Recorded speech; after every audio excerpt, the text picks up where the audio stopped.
जिस तरह दुश्मनी निभाने से लेकर अजीब हरकतें करने में चाइना को कोई जवाब नहीं है, ठीक वैसे ही टेक्नोलॉजी और इंफ्रास्ट्रक्चर के फील्ड में जापान का भी कोई जवाब नहीं है। फिर चाहे वो बिना पानी के कपड़े धोने वाली वॉशिंग मशीन हो या फिर बिल्डिंग के बीच से निकलता हाईवे। और हम एडवांस टॉयलेट सिंक को कैसे भूल सकते हैं, जिसकी मदद से आप ही का इस्तेमाल किया हुआ पानी वापस से बिना किसी दिक्कत के इस्तेमाल हो जाता है। दोस्तों, ये सब कुछ आपको हमारी आज की इस वीडियो में देखने को मिलेगा। बस वीडियो के एकदम लास्ट तक बने रहिएगा, क्योंकि वीडियो का असली मजा तो लास्ट में देखने को मिलेगा। Sci-fi doors. साई-फाई यानी साइंस फिक्शन। दोस्तों, जब बात साइंस फिक्शन की आती है तो हम सभी जानते हैं कि ऐसी कई सारी मूवीज मौजूद हैं जिनमें आप लोगों ने अपने आप ही दरवाजों को खुलते हुए देखा होगा, जिसे देखकर एक पल के लिए हर कोई हैरान हो जाता है कि आखिर ये हुआ कैसे। तो दोस्तों, आप हैरान होते रहिए, क्योंकि जापान में तो ये इस्तेमाल किया जा रहा है। क्योंकि जापान ने एक ऐसे दरवाजे का निर्माण किया है जो खुलने बंद होने और सुरक्षा के लिहाज से बहुत ही एडवांस है। और इस दरवाजे का नाम ETAF ऑटोमेटिक डोर है, जहाँ ये दरवाजा इंफ्रारेड सेंसर की मदद से काम करता है। ऐसे में जो भी व्यक्ति इस दरवाजे से निकलने के लिए दरवाजे के पास आता है तो ये दरवाजा उस व्यक्ति की शेप और साइज के हिसाब से खुलता है। जहाँ इस दरवाजे में एक ऐसा सिक्योरिटी फीचर भी है जो लोगों को पहचान सकता है, जिसकी वजह से इस दरवाजे को कंट्रोल करने वाले की लिस्ट में जो शख्स नहीं है, ये उनके लिए बिल्कुल भी नहीं खुलता है। और इसे इस तरह से डिजाइन किया गया है कि ये खुलते वक्त कीड़े मकोड़े और धूल मिट्टी को भी कम कर देता है। Home dry cleaner machine. अधिकतर लोग वॉशिंग मशीन होते हुए भी हाथों से कपड़े धोते हैं, क्योंकि वॉशिंग मशीन में काफी ज्यादा पानी बर्बाद होता है। लेकिन अब जब जापान है तो इस बात की क्या टेंशन। इसी वजह से जापान में एक ऐसी वॉशिंग मशीन का आविष्कार किया गया जो बिना पानी के कपड़े धो के रख देंगी, क्योंकि कपड़ों में मौजूद गंदगी और बैक्टीरिया का सफाया करने के लिए इस मशीन में इस प्रकार का केमिकल मौजूद होता है जो कपड़ों से कीटाणु को नष्ट कर देता है। उसकी वजह से बिना पानी का इस्तेमाल किए कपड़े साफ, सुरक्षित और बेहतर हो जाते हैं। जहाँ मशीन ऐसे कपड़ों के लिए सबसे बेस्ट है जिन्हें हम घर पर नहीं धो सकते और मोटी रकम देकर हमें बाहर ड्राई क्लीन करवाना पड़ता है, जिसकी वजह से आपके पास खुद की पर्सनल ड्राई क्लीनिंग मशीन मौजूद हो जाएगी, जिसका इस्तेमाल आप कभी भी किसी भी कपड़े में कर सकते हैं। Turning train seat. अक्सर आपने ये देखा होगा कि कई लोगों को बस, ट्रेन, कार, एयरप्लेन जैसे ट्रांसपोर्ट में सफर करते वक्त सिरदर्द से लेकर घबराहट होना और उल्टी तक की समस्या होने लगती है। हम आपको बता दें, इसे मोशन सिकनेस कहते हैं, जिसमें अगर आप गाड़ी चलने की उल्टी दिशा में बैठे हैं तो आपका जी मचलने लगता है। और जापान में तो जब सफर के दौरान भीड़ होती है तो लोगों को खड़े होने तक की जगह नहीं मिलती, जहाँ कई लोगों को सफर के दौरान मोशन सिकनेस का भी सामना करना पड़ता है। इसी वजह से इन दोनों समस्याओं से छुटकारा पाने के लिए जापान की मेट्रो ट्रेन में ऐसी कुर्सियां लगाई गई है जो हर डायरेक्शन में घूम सकती है। यानी कि अगर आपको किसी दिशा में बैठकर अजीब सा महसूस हो रहा है तो आप अपनी कुर्सी को घुमाकर अपनी दिशा बदल सकते हैं और ये कुर्सी आराम से मुड़ भी जाती है। ऐसे में अगर भीड़ बढ़ रही है तो आप बड़े आराम से कुर्सियों को मोड़कर खड़े होने की जगह बना सकते हैं। वैसे दोस्तों, ट्रेन से याद आया, क्या आप उस फिल्म का नाम जानते हैं जिसमें धर्मेंद्र से लेकर जितेंद्र और विनोद खन्ना से लेकर विनोद मेहरा तक ने काम किया है, जहां इस फिल्म में एक जलती हुई ट्रेन के बारे में बताया गया। जी हां, आपने बिल्कुल सही गैस किया। अब जब आपको फिल्म का नाम याद ही आ गया है तो कमेंट करके बता दो। Toilet sink. दोस्तों, बढ़ती हुई ग्लोबल वार्मिंग की वजह से पानी की कमी हर जगह एक समस्या बन गई है। अब पानी नहाने से लेकर धोने तक में कितना ज्यादा इस्तेमाल किया जाता है ये तो आप अच्छे से जानते होंगे।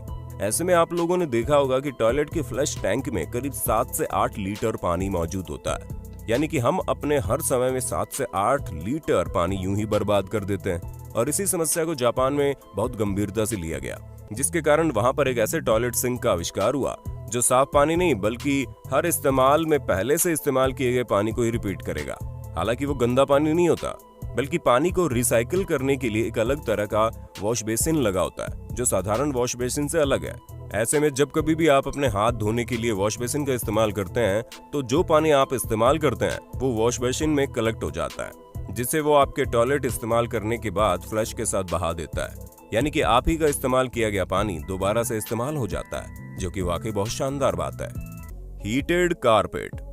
ठंड के दिनों में हमारे घर का फर्श काफी ज्यादा ठंडा हो जाता है। ऐसे में हमें उससे बचने के लिए चप्पल या सॉक्स का सहारा लेना पड़ता है। पर अगर हम कारपेट की बात करें तो दोस्तों, ये न सिर्फ दिखने में शानदार लगता है बल्कि ठंड के मौसम में हमें फर्श की ठंडक से भी बचाता है। लेकिन जब बात इसको धोने की आती है तो लोगों को अपना पूरा खानदान याद आ जाता है। इन्हीं सब चीजों को देखते हुए जापान ने एक इलेक्ट्रिक बेस्ड कारपेट का आविष्कार किया है जो इलेक्ट्रिसिटी से चलता है और इसके इस्तेमाल पर आपको काफी गर्माहट पहुंचाता है।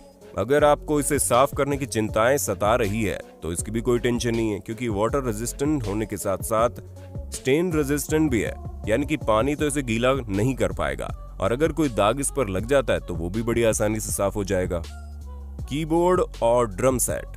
कीबोर्ड पर हाथ मारते हुए अगर आपकी उंगलियां दर्द होने लगती है तो आपको एक बार जापान में इन्वेंट किए गए इस कीबोर्ड पर नजर डालनी चाहिए, जिसे देखकर ऐसा लगता है ये कीबोर्ड नहीं बल्कि एक ड्रम सेट है।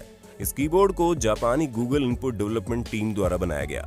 हालांकि दिखने में काफी आश्चर्यजनक लगेगा, लेकिन कंपनी का मानना है कि कीबोर्ड साधारण कीबोर्ड के मुकाबले ज्यादा बेहतर और तेज भी है, जहां इसके गोल आकार की वजह से इसे ड्रम सेट की तरह इस्तेमाल किया जा सकता है। पर अफसोस दोस्तों, इस शानदार कीबोर्ड को आप सिर्फ हमारी वीडियो में देख सकते हैं, क्योंकि इसका आविष्कार जापान में होने की वजह से ये जापानी भाषा में केवल जापान में ही मौजूद है। लेकिन वो दिन भी दूर नहीं जब इसे दूसरे देशों में भी लाया जाएगा। तो दोस्तों, हमें पूरी उम्मीद है आपको अपने होस्ट और दोस्त सैम की इस वीडियो में मजा आ रहा होगा। अगर हाँ तो साथ ही वीडियो को लाइक करते चलिए ताकि हम फ्यूचर में इसी तरह की इंटरेस्टिंग वीडियोस लाते रहें। Japanese vending machines. दोस्तों, अगर आप किसी अर्बन सिटी में रहते हैं तो आपको पता ही होगा कि वेंडिंग मशीन एटीएम की तरह होती है। बस आप एटीएम से पैसे निकालते हैं, इसमें आप पैसे डालकर अपनी जरूरत का सामान ले सकते हैं। आपको इस तरह की वेंडिंग मशीन चॉकलेट, चिप्स या कोल्ड ड्रिंक देने वाली ही दिखी होगी, लेकिन जापान का मामला थोड़ा अलग है, क्योंकि वहाँ की वेंडिंग मशीन में आपको केवल चॉकलेट या चिप्स ही नहीं बल्कि रोजमर्रा की जिंदगी में इस्तेमाल की जाने वाली हर एक चीज बड़ी आसानी से मिल जाएगी, जिससे ना आपको दुकानदार की जरूरत ना ही लंबी चौड़ी लाइन में लगने की जरूरत। बस तुरंत जाइए, पैसे डालिए और आपका काम हो गया। दोस्तों, हम आपको बता दें कि जापान में किसी भी तरह की दुर्घटना होने पर भी फर्स्ट एड की सुविधा वेंडिंग मशीन में मौजूद है, जिससे साफ होता है कि जापान में लोगों का कहीं भी किसी भी चीज की जरूरत हो तो उन्हें सिर पटकने या घर वापस जाने की जरूरत नहीं है, वो रास्ते में अपनी चीजें खरीद सकते हैं। Sunglasses for dogs. दोस्तों, जब कभी भी हम किसी जानवर को पालते हैं तो उनके प्रति हमारा खास लगाव हो जाता है और वो घर के सदस्य से कम नहीं होते। और कुत्तों को अधिकतर लोग पालकर उन्हें कपड़ों से लेकर जूते और खिलौने तक अलग से मुहैया करवाते हैं, ताकि उनके पालतू कुत्ते को किसी भी तरह की कोई समस्या ना हो। ऐसे में दोस्तों, जापान में कुत्तों को चश्मे पहनने का काफी ट्रेंड है और ये ट्रेंड इतना ज्यादा बढ़ गया है कि हर तरह के कुत्तों की फिटिंग के अलग अलग तरह के चश्मे बाजार में उपलब्ध है, जिन्हें लगाकर वहाँ के डॉग्स खुद को टॉम क्रूज से कम नहीं समझते। टीकेपी गेट टावर बिल्डिंग। किसी वीडियो गेम की तरह दिखने वाला ये एक्सप्रेसवे बेमिसाल इंजीनियरिंग का नमूना है, जहां जापान में मौजूद ये हाईवे एक बिल्डिंग के अंदर से होकर गुजरता है। दोस्तों, असल में बिल्डिंग के मालिक और जापान की सरकार के बीच में चल रहे विवाद की वजह से हाईवे को बिल्डिंग के अंदर से निकालना पड़ा। हाँ, इस काम में काफी एडवांस टेक्निक और मॉडर्न साइंस का इस्तेमाल हुआ, लेकिन अब जाहिर सी बात है ये काम और किसी देश में नहीं बल्कि जापान में होना था, तो फिर वहाँ के लोगों को किसी भी तरह की कोई चिंता ही नहीं थी। वरना अगर कहीं और इस तरह की चीज करनी पड़ती तो लोग पहले ही अपने हाथ खड़े कर लेते। क्यों दोस्तों, सही कहा ना मैंने? तो दोस्तों, आज के लिए बस इतना ही। उम्मीद है आपको हमारी आज की वीडियो पसंद आई होगी। अगर हाँ तो सबसे पहले इस वीडियो के बारे में हमें कमेंट करके बताइएगा और ऐसे इंटरेस्टिंग वीडियोस लगातार देखने के लिए हमारे चैनल को लाइक, शेयर, सब्सक्राइब बिल्कुल कर देना। धन्यवाद।